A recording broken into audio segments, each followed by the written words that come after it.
Today we're going to be talking about relationships and ethics in ministry. First of all, you need to be able to change. You have to allow the Lord to do the changing.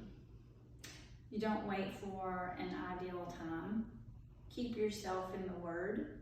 Keep yourself filled with the Spirit. Keep the old nature. Commit, read, learn, pray, and do what God is leading you to do. So let's talk about a habit. A habit is a required behavior, a pattern regularly followed until it becomes an involuntary response. And this usually takes about 2 months. Theology and nature. Well, no is going to be your best boundary word. Saying no for you. You have to be able to recharge, divert daily, withdraw weekly. You're going to have to take a day off of a week, abandon annually. You're going to have to make time. So, relationships. Let's talk about marriage.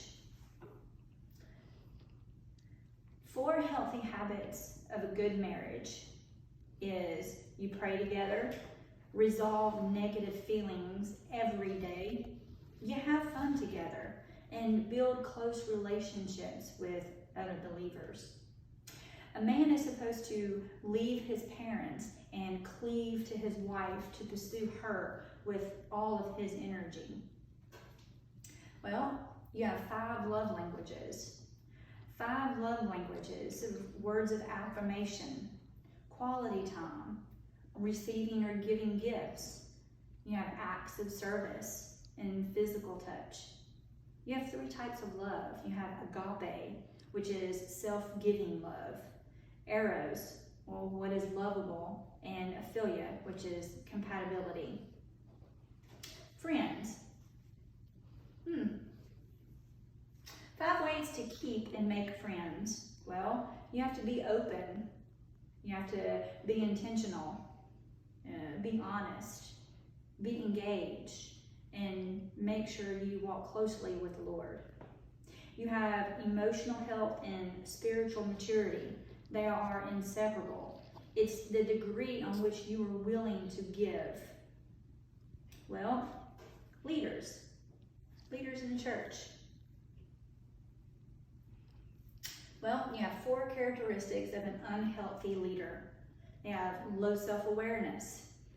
They put their ministry over their marriage. Doing more for God rather than focusing on a relationship with God. And then the lack of work. We have 8 values for a leader.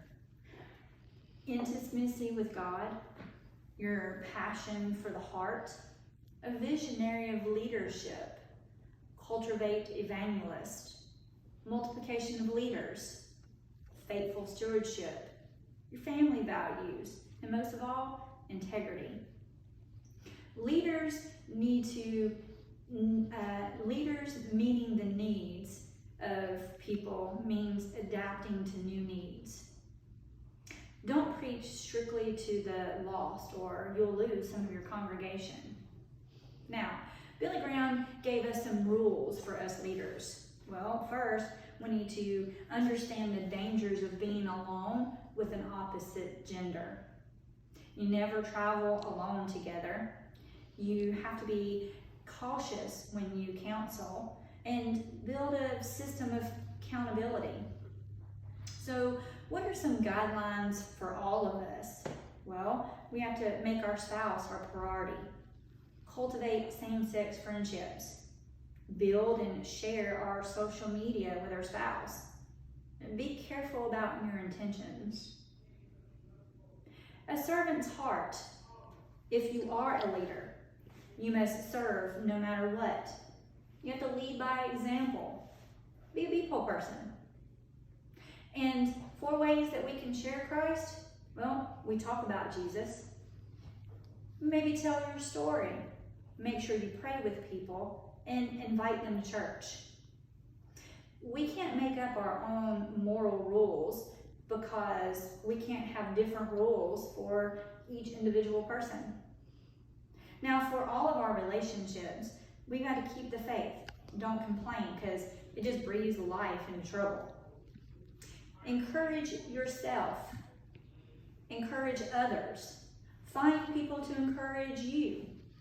Always try to see things different or in a different perspective. And remember, pride is a link with failure.